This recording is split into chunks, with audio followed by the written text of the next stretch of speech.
أما بعد فأعوذ بالله السميع العليم من الشيطان الرجيم من همزه ونفخه ونفسه بسم الله الرحمن الرحيم واعلموا أن فيكم رسول الله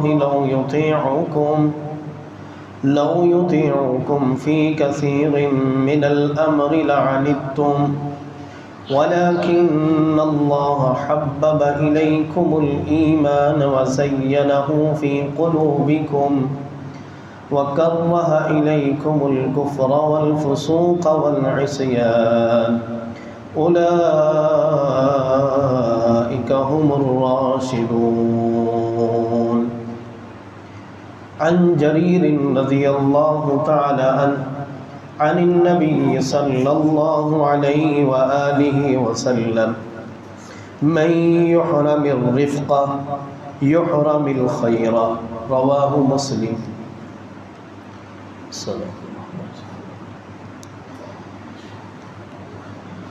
اللہ علیم بذات الصدور الحی القیوم ذو الجلال والاکرام کی حمد و ستائش کے بعد درود و سلام سید القولین آمینہ کے لال بہکر حسن و جمال امام الانبیاء جناب محمد مصطفیٰ صلی اللہ علیہ وآلہ وسلم جی کی ذات اقدس روضہ اطہر اور قبر انور پر معزز عزیزان وقار برادران اسلام، اپنے چھوڑے ہوئے مضمون کو آپ احباب کی خدمت میں گوش گزار کر کے مکمل کرنا چاہوں گا کہ وہ اسباب جن کے کرنے سے انسان کا دل نرم ہوتا ہے. کچھ باتیں ہم نے سماعت کی تھی، میں امید کرتا ہوں وہ ہمارے ذہنوں میں ہوں گی اور ہم اس پر عمل کرنے کی کوشش بھی کر رہے ہوں گے انشاءاللہ. جو چیزیں بیان ہو چکی تھی ان میں سے پہلی چیز تھی موت کو یاد کرنا، دوسری چیز تھی قبرستان کی زیارت کرنا، تیسری چیز تھی قرآن مجید میں غور و فکر کرنا، چوتھی چیز تھی کم کھانا، اعتدال پسندی رکھنا. آج ہم جو پانچویں چیز کا ذکر کریں گے وہ ہے مساکین کو کھانا کھلانا، جس سے انسان کا دل نرم ہوتا ہے.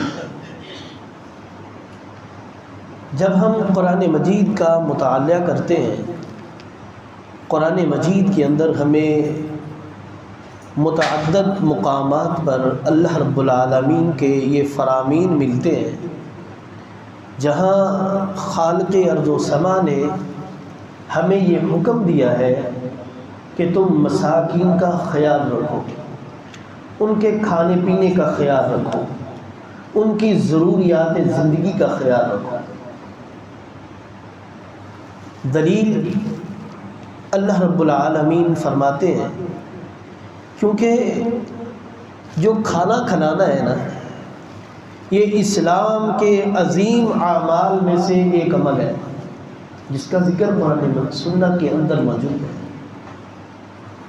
اللہ رب العالمین فرماتے ہیں وَيُطْعِمُونَ الطَّعَامَ عَلَى حُبِّهِ مِسْكِينًا وَيَتِيمًا وَأَسِيرًا إِنَّمَا نُطْعِمُكُمْ لِوَجْهِ اللَّهِ لَا نُرِيدُ مِنكُمْ جَزَاءً وَلَا شُكُورًا. جو انسان یتیم کو کھانا کھلاتا ہے وہ صرف اس محبت کی غرض سے کھلائے، اس میں مساکین ہو، یتیم ہو، قیدی ہو، لیکن کھانا کھلانے کی یہ غرض نہ ہو کہ وہ ان سے کوئی مفاد حاصل کرنا چاہتا ہے. انما نطعمکم لوجہ اللہ لا نريد منكم جزاء ولا شکورا. صرف اس غرض سے کھانا کھلائے کہ وہ اللہ کی رضا چاہتا ہے، وہ ان سے کسی قسم کا کوئی بدلہ نہیں چاہتا، یا ان سے یہ نہیں چاہتا کہ میں نے ان کو کھانا کھلایا ہے بعد میں وہ میرے سامنے جھک کے میرا شکریہ ادا کرتے تھے۔ جب انسان کوئی نیک عمل اللہ کے لیے کرتا ہے، پھر اس کو جتلانا، اس کی نمائش کرنا، لوگوں کے سامنے اس عمل کو بیان کرنا، کہیں ایسا نہ ہو کہ وہ اس عمل کے اندر ریاکاری آ جائے اور وہ جو عمل ہم رب کو راضی کرنے کے لیے کر رہے تھے وہ سارا کا سارا عمل ضائع ہو جائے۔ اس لیے اللہ رب العالمین قرآن مجید کے دوسرے مقام پر ارشاد فرماتے ہیں وَلَا يَحُضُّ عَلَىٰ طَعَامِ الْمِسْكِينِ، تم لوگوں کو یہ ترغیب کیوں نہیں دیتے ہو کہ وہ مسکینوں کو کھانا کھلایا کریں؟ ترغیب تو وہ دے گا نا جو خود کھلاتا ہوگا، جو خود ہی ایسے پوائنٹ تلاش کرتا ہو کہ اس کو خود کو کھانا مل جائے، وہ دوسروں کو کیا ترغیب دے گا؟ آج ہمارے معاشرے میں صاحب ثروت لوگ، مالدار لوگ اپنی جیب سے ٹکا خرچ کرنے کے لیے تیار نہیں ہیں، لیکن ایسے پوائنٹوں کو تلاش کرتے ہیں جہاں سے ان کو کھانا مل جائے۔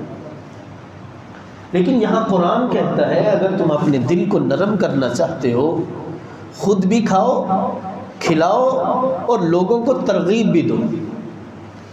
اللہ رب العالمین قرآن مجید کے ایک اور مقام پر ارشاد فرماتے ہیں کہ اللہ رب العالمین فرماتے ہیں او اطعام فی یوم ذی مسغبہ یتیما ذا مقربہ او مسکینا ذا متربہ، بھوکے کے دن کھانا کھلاؤ،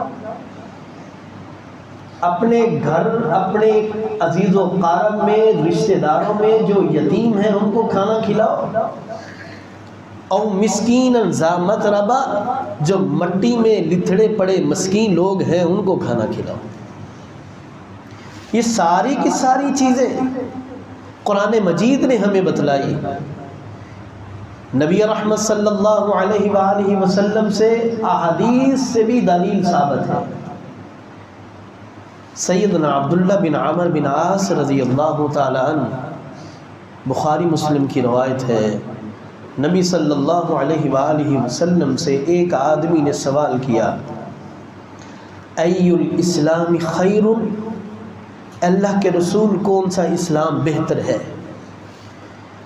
قال، آپ صلی اللہ علیہ وآلہ وسلم فرماتے ہیں تطعم الطعام وتقرأ السلام،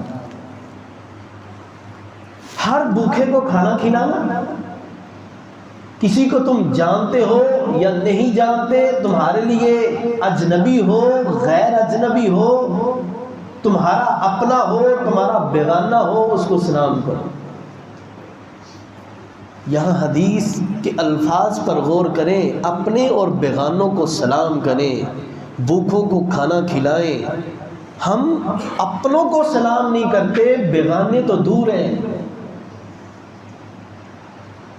نبی رحمت صلی اللہ علیہ وآلہ وسلم کے فرامین پر غور کریں۔ سیدنا عبداللہ بن سلام رضی اللہ تعالی عنہ، ان سے حدیث مروی ہے، رسول اللہ صلی اللہ علیہ وآلہ وسلم فرماتے ہیں جو جنت کے بلند درجات میں داخل ہونا چاہتا ہے یہ چار کام کرے: افشوا السلام، اطعموا الطعام، وصلوا الارحام، صلوا باللیل والناس نیام، تدخلوا الجنت بسلام۔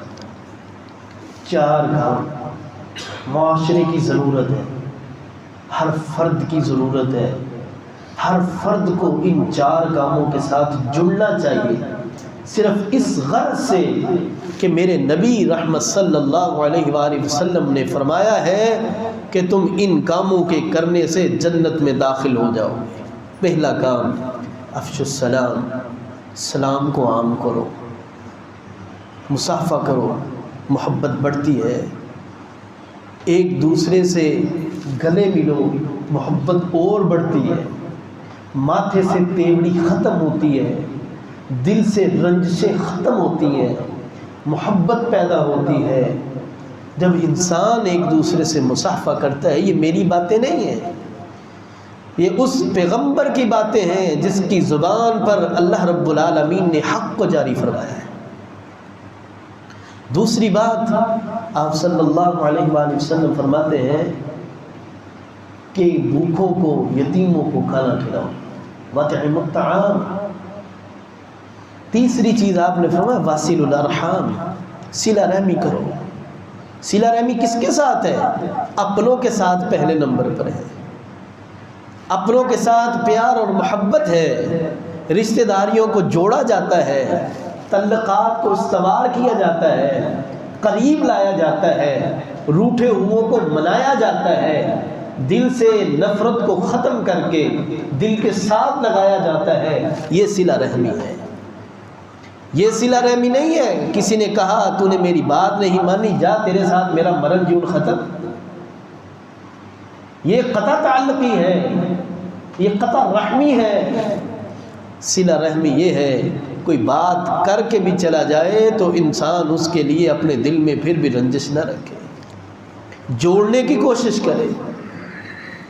چوتھی چیز نبی رحمت صلی اللہ علیہ وآلہ وسلم نے فرمایا صلو باللیل والناس نیام۔ رات کو اٹھ کے دنیا سو رہی ہو، تیرے دل میں تیرے رب کی تڑپ پیدا ہو رہی ہو، تو چاہ رہا ہو کہ تیرے اندر جو غموں کا ایک پہاڑ ہے، جو دکھوں کی ایک داستان تو اپنے سینے میں دبائے بیٹھا ہے، تیرا وہ باتیں کرنے کو دل کرتا ہے کہ میں اپنے کے ساتھ باتیں کر کے اپنے دل کو ہولا کر لوں، اس سے آسانی پیدا کر لوں، لیکن ڈرتا ہے کہ دل کی بات اپنے سے کی، کسی دوست سے کی، کل کو تماشا نہ بنا لے، چار بندوں میں بیٹھے ہوئے مذاق نہ اڑا لے، تو پھر اس کا بہترین حل یہ ہے اس ذات کے ساتھ باتیں کرو جو پردہ بھی رکھتی ہے، بات کو ظاہر بھی نہیں ہونے دیتی، اور پھر اس باتوں کی اللہ رب العالمین کی طرف سے راستے بھی نکالے جاتے ہیں۔ اور یہ کب ہوگا؟ جب انسان اٹھ کے رات کو اللہ رب العالمین کے سامنے اپنی پیشانی کو زمین پر گرائے گا، نماز تہجد ادا کرے گا، یہ چار کام کر لے، نبی رحمت صلی اللہ علیہ وآلہ وسلم فرماتے ہیں تدخل الجنت بسلام، اس کو سلامتی کے ساتھ جنت میں داخل کیا جائے گا۔ چار کام، یہ وہ چیزیں ہیں جن سے انسان کا دل نرم ہوتا ہے۔ دیکھیں اپنے ارد گرد، اپنی طرف ہی دیکھیں، لوگوں کے حال احوال دیکھیں، ہر آدمی دوسرے کو کاٹنے کے لیے دوڑ رہا ہے، ہر دل کے اندر نفرت ہے، چاہے وہ مسافر ہو، اپنی منزل پر جانے کے لیے کسی گاڑی پر سوار ہے، کسی روڈ پر کھڑا ہے، اپنے گھر میں موجود ہے، بیگانے کے گھر میں موجود ہے، کسی کے گھر میں مہمان گیا ہوا ہے، اس کے دل کے اندر اس کے لیے احساس نہیں ہے، دل کے اندر محبت نہیں ہے، نرمی نہیں ہے۔ سبب کیا ہے؟ صرف یہی ہے کہ احساس ختم ہو گیا ہے، گناہوں کے دلدل میں ڈھل چکے ہیں، گناہ اتنے کر لیے ہیں، اس نے دل کو سیاہ کر دیا ہے، دل سیاہ ہو چکا ہے، اس کے اوپر کسی کی بات اثر انداز ہی نہیں ہوتی، نہ اللہ کی بات اثر انداز ہوتی ہے، نہ اللہ کے رسول کی بات اثر انداز ہوتی ہے۔ جب یہ چیزیں ہوں گی پھر دل کبھی بھی نرم نہیں ہوا کرتے، اس کے اندر قساوت آ جاتی ہے، اس کے اندر سختی آ جاتی ہے، اس کے اندر جب سختی آ جائے یہ پھر اپنوں کو اپنا نہیں سمجھتا، اس کو بیگانہ کر دیتا ہے۔ جب سختی آ جائے پھر اللہ رب العالمین کے پیارے پیغمبر فرماتے ہیں من یحرم الرفقہ، جس شخص کے دل کے اندر نرمی نہیں ہوتی اللہ تعالیٰ اس کو نرمی سے بھی پھر محروم کر دیتا ہے، اس کے لیے پھر سختی ہی سختی ہوتی ہے، نرمی اس کے قریب تک نہیں آتی۔ پانچویں بات، اللہ رب العالمین فرماتے ہیں یتیم کے سر پر ہاتھ رکھا کرو۔ اس کا حکم قرآن مجید کے بے شمار مقامات کے اوپر ہے۔ اللہ رب العالمین فرماتے ہیں فَأَمَّا الْيَتِيمَ فَلَا تَقْهَرْ، کسی یتیم کے ساتھ سختی نہ کرنا، اس کو جھڑکنا نہ، شفقت کا ہاتھ رکھنا۔ کیوں؟ نبی رحمت صلی اللہ علیہ وآلہ وسلم فرماتے ہیں، آپ کا فرمان ہے، آپ نے فرمایا جو یتیم کے سر پر ہاتھ رکھتا ہے میں انا وکافل الیتیم فی الجنت ہاکذا۔ آپ صلی اللہ علیہ وآلہ وسلم نے اپنی سبابہ اور وسطی انگلیوں کو اٹھاتے ہوئے کہا تھا کہ جو یتیم کے سر پر ہاتھ رکھتا ہے میں محمد صلی اللہ علیہ وآلہ وسلم اور وہ شخص جنت کے اندر اس طرح ہوں گے جس طرح سبابہ اور وسطی ہے۔ اس سے بڑی سعادت کیا ہو سکتی ہے؟ قرآن مجید پر غور کیجیے، اللہ رب العالمین قرآن مجید کے اندر فرماتے ہیں فَأَمَّا الْإِنسَانُ إِذَا مَا ابْتَلَاهُ رَبُّهُ فَأَكْرَمَهُ وَنَعَّمَهُ فَيَقُولُ رَبِّي أَكْرَمَنِ وَأَمَّا إِذَا مَا ابْتَلَاهُ فَقَدَرَ عَلَيْهِ رِزْقَهُ فَيَقُولُ رَبِّي أَهَانَنِ كَلَّا بَل لَّا تُكْرِمُونَ الْيَتِيمَ وَلَا تَحَاضُّونَ عَلَى طَعَامِ الْمِسْكِينِ۔ الفاظ پر غور کریں، ترجمے پر غور کریں۔ اللہ رب العالمین فرماتے ہیں یہ انسان اذا ما ابتلاہ ربہ، جب اس کو اس کا رب آزماتا ہے، فاکرمہ ونعمہ، اس کو عزت دیتا ہے، اس کو نعمتیں دیتا ہے، فیقول ربی اکرمن، یہ کہتا ہے میرے رب نے مجھے عزت دی ہے۔ وَأَمَّا إِذَا مَا ابْتَلَاهُ فَقَدَرَ عَلَيْهِ رِزْقَهُ، اللہ فرماتے ہیں رہا وہ انسان کہ جب ہم اس کا رزق تنگ کر کے اس کو آزماتے ہیں تو وہ کیا کہتا ہے؟ فَيَقُولُ رَبِّي أَهَانَنِ، میرے رب نے مجھے ذلیل و رسوا کر دیا۔ اللہ فرماتے ہیں اس لیے نہیں کیا۔ کیوں کیا؟ کَلَّا بَل لَّا تُكْرِمُونَ الْيَتِيمَ، تیرے دل کے اندر سے یتیم کے لیے محبت ختم ہو چکی تھی، چاہت ختم ہو چکی تھی، عزت ختم ہو چکی تھی۔ وَلَا تَحَاضُّونَ عَلَى طَعَامِ الْمِسْكِينِ، اور نہ تو لوگوں کو یہ رغبت دیتا تھا، ان کو کہتا تھا کہ یتیموں کو مسکینوں کو کھانا کھلایا کرو۔ یہ وہ سبب ہے جس کی وجہ سے اللہ رب العالمین نے ہمارے رزق کو تنگ کر دیا۔ رزق تنگ ہوا، گناہ اپنا، سبب ہم خود بنے، لیکن تنقید کس پر کی؟ اللہ رب العالمین۔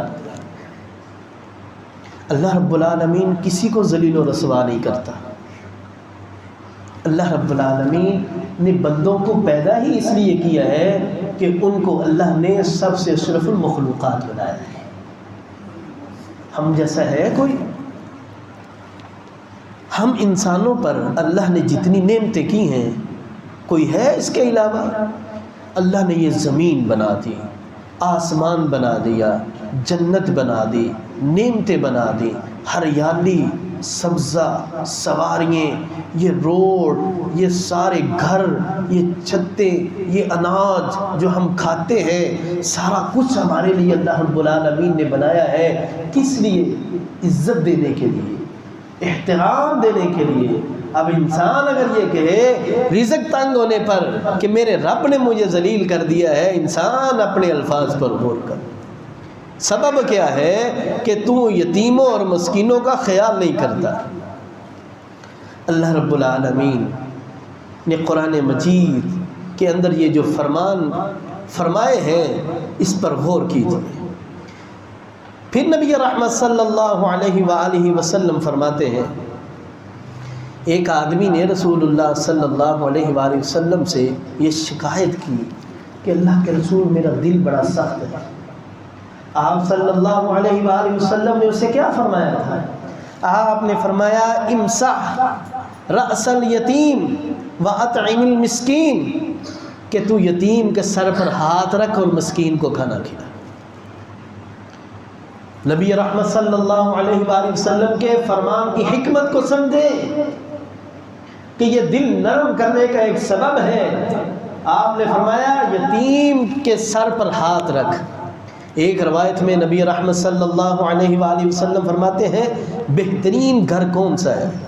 آپ نے فرمایا خیر بیت فی المسلمین بیت فیہ یتیم یحسن فیہ، بہترین گھر وہ ہے جس میں یتیم ہو اور یتیم کے ساتھ مسلمان اچھا سلوک کرتے ہوں۔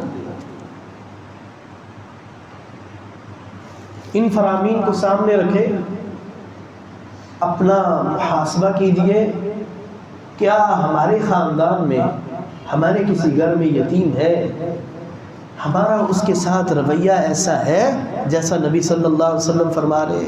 زیادہ لمبی چوڑی بات نہیں، ہم معاشرہ دوسروں کا احتساب کرنے کے لیے نکل پڑتے ہیں۔ جس دن ہم لوگوں کو یہ سمجھ آ جائے کہ دوسروں کی غلطیاں گننے سے پہلے انسان اپنے گناہوں پر رونا شروع کر دے، اپنے گناہوں کو گننا شروع کر دے، اس کو دوسروں کے عیبوں کی فکر نہیں ہوگی، دوسروں کی خطائیں اس کو خطائیں نہیں لگے گی، اپنی خطاؤں پر ہی رویا کرے گا۔ اس لیے نبی صلی اللہ علیہ وآلہ وسلم کے فرامین پر غور کیجیے۔ تیسری بات آج کے خطبہ کی مکمل تفصیل کے اعتبار سے چھٹی بات اللہ کا ذکر۔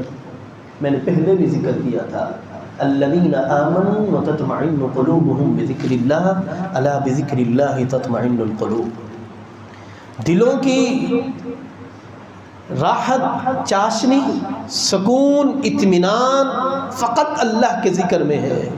جو لوگ یہ کہتے ہیں کہ دلوں کا اطمینان اور سکون گانوں اور موسیقی میں ہے، وہ آج کے دور کے بے وقوف اور بے عقل لوگ ہیں۔ موسیقی کبھی روح کی غذا ہوا کرتی ہے، چسکا ہے، یہ ایک الگ موضوع ہے، لیکن اتنی بات یاد رکھیے قرآن مجید نے بھی اس بات کا ذکر کیا ہے۔ نبی رحمت صلی اللہ علیہ وآلہ وسلم فرماتے ہیں کل قیامت کا دن ہوگا، جو موسیقی سنا کرتے تھے شیشہ پگھلا کے ان کے کانوں میں داخل کیا جائے۔ اطمینان، محبت، سکون، راحت، دل کے اندر نرمی، دل کے اندر ایمان کی مٹھاس کب آتی ہے؟ جب انسان اللہ کا ذکر کرتا ہے۔ فوائد بے شمار، یہ ایک لمبا تفصیلی مضمون ہے، لیکن اتنا آپ سے گزارش کر دیے دیتا ہوں، انسان کی جتنی زندگی کی مشکلات ہوں، پریشانیاں ہوں، کاروبار نہ ہو، رزق کی تنگی ہو، گھر نہ ہو، کاروبار چل نہ رہا ہو، اللہ رب العالمین نے قرآن مجید کے اندر اس کا حل بھی فرمایا۔ آپ فرماتے ہیں فَقُلْتُ اسْتَغْفِرُوا رَبَّكُمْ إِنَّهُ كَانَ غَفَّارًا يُرْسِلِ السَّمَاءَ عَلَيْكُمْ مِدْرَارًا وَيُمْدِدْكُمْ رَبُّكُمْ بِأَمْوَالٍ وَبَنِينَ وَيَجْعَلْ لَكُمْ جَنَّاتٍ وَيَجْعَلْ لَكُمْ أَنْهَارًا۔ استغفار من لزم الاستغفار جعل اللہ له من كل ضیق مخرجا۔ استغفار کو لازم کیجئے، استغفار ذکر ہے۔ جب گناہ انسان کے دھل جاتے ہیں پھر رحمتوں کے دروازے کھول دیے جاتے ہیں۔ چھوڑو دنیا کے سامنے رونا، اپنی جولیاں اٹھانا۔ جب انسان اپنی جولی اٹھاتا ہے جسم اپنا ہی نظر آتا ہے۔ لوگ مذاق اور ٹھٹھا کیا کرتے ہیں، وہ ستار العیوب ہے جو ہر کسی کے عیبوں کو چھپاتا ہے، اس کے سامنے گڑ گڑا کے عاجز اور انکساری کر کے اس کے سامنے اپنی حاجات کو رکھو۔ استغفار کیجئے، ذکر کیجئے، کلمہ طیبہ پڑھیے، حدیث رسول صلی اللہ علیہ وآلہ وسلم میں رسول اللہ صلی اللہ علیہ وآلہ وسلم فرماتے ہیں کہ افضل الذکر لا الہ الا اللہ، افضل ذکر لا الہ الا اللہ۔ بے شمار احادیث ایسی ہیں جن کے اندر نبی صلی اللہ علیہ وآلہ وسلم نے ذکروں کے متعلق ارشاد فرمایا ہے کہ سبحان اللہ و بحمدہ، سبحان اللہ العظیم کہنے والے انسان کے گناہ اگر سمندر کی جا کے برابر بھی ہوں وہ بھی معاف کر دیں۔ حدیث رسول ہے، نبی رحمت صلی اللہ علیہ وآلہ وسلم فرماتے ہیں استغفر اللہ الذی لا الہ الا هو الحی القیوم واتوب الیہ۔ جو انسان پڑھتا ہے اگر وہ میدان جہاد سے بھی بھاگا ہوا ہو 3 بار کہہ دے اللہ تعالیٰ اس کو بھی معاف کر دیتا ہے۔ 7ویں چیز آج کے خطبہ کی چوتھی چیز، نبی رحمت صلی اللہ علیہ وآلہ وسلم فرماتے ہیں غیر ضروری باتوں سے اجتناب کیجیے۔ ایسے ہی بیٹھے بولتے رہنا، بے دریغ اپنی زبان کا استعمال کرنا، الفاظ ورڈ لکھے جاتے ہیں، تحریر کیے جاتے ہیں، اتنا بولو، پہلے تولو پھر بولو۔ اس کا احتساب ہے، اس کا محاسبہ ہے۔ اس کی مثال عقلی اعتبار سے یوں سمجھے، ایک بچہ پیپر دیتا ہے، پیپر کے اوپر اپنی پینسل کے ساتھ کلمات کو لکھتا ہے، جب ایک ممتحن کے پاس اس کا پیپر جاتا ہے وہ اس میں سے دیکھتا ہے کہ اس سوال کے مطابق اس کے کتنے الفاظ درست تھے، ان کو چھوڑ دیتا ہے، جو غلط ہوتے ہیں اس کو کاٹ دیا جاتا ہے۔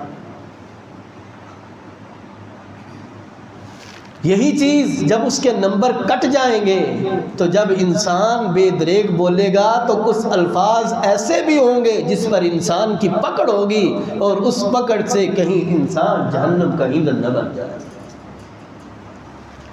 آج کے خطبہ کی 8ویں بات، چوتھی بات اور مکمل تفصیل کی آخری بات، دنیا کی حقیقت کو سامنے رکھیے کہ یہ مل حیات الدنیا الا متاع الغرور، دھوکے کا سامان ہے۔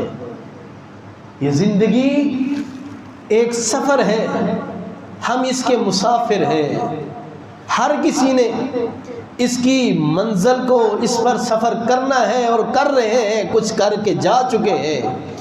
اور اگر کسی کے دل کے اندر یہ دنیا کی حرص ہے، لالچ ہے، شہوات ہے، وہ یہ چاہتا ہے مجھے یہ بھی مل جائے، یہ بھی مل جائے، بھائی کا حق بھی کھا لوں، بہن کا حق بھی کھا لوں، ماں باپ سے چوری چھپ کے اپنی زمین جائیداد پر دستخط کروا لوں، اس کو یہ بات یاد رکھ لینی چاہیے کہ انسان کا جو پیٹ ہے یہ تو بھر جاتا ہے لیکن آنکھیں نہیں بھرتی، یہ اتنی حریص ہے۔ لیکن رسول اللہ صلی اللہ علیہ وآلہ وسلم نے ایک حدیث میں یہ ارشاد فرمایا ہے کہ انسان کے پاس اگر 2 وادیاں ہوں وہ تیسری کا بھی خواہش کرتا ہے، اس کا پیٹ نہیں بھرتا، لیکن قبر کی مٹی اس کے پیٹ کو بھر دے گی۔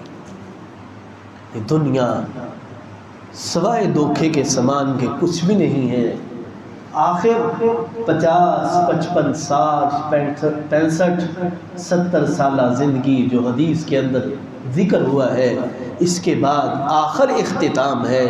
انسان نے اپنے اختتام کی طرف جانا ہے، اور بہتر انسان وہی ہے جو اپنے اختتام کو یاد رکھتے ہوئے اپنے حال کے اندر اپنے اختتام کی تیاری کرتا ہے، اور جو تیاری کرتا ہے وہ صرف اس غرض سے کرتا ہے کہ میں صرف اپنے رب کو راضی کرنا چاہتا ہوں۔ یہ جتنی چیزیں میں نے آپ کے سامنے بیان کی ہیں، ان کا مین مرکز ہمارا دل ہے۔ اپنے دل کے اندر سے رنجشوں کو ختم کریں، دل کے اندر سے سختیوں کو ختم کریں، دل کے اندر نرمی پیدا کریں۔ انسان کے ساتھ اونچ نیچ کر جاتا ہے، عقل مند انسان، بہادر انسان وہی ہوتا ہے جو ان غلطیوں ان خطاؤں یہ اونچ نیچ کے اوپر درگزر کر کے ان کو معاف کر دیتا ہے، اپنے دل کے اندر پھر سختی نہیں نرمی لاتا ہے، وہی صحیح انسان ہے۔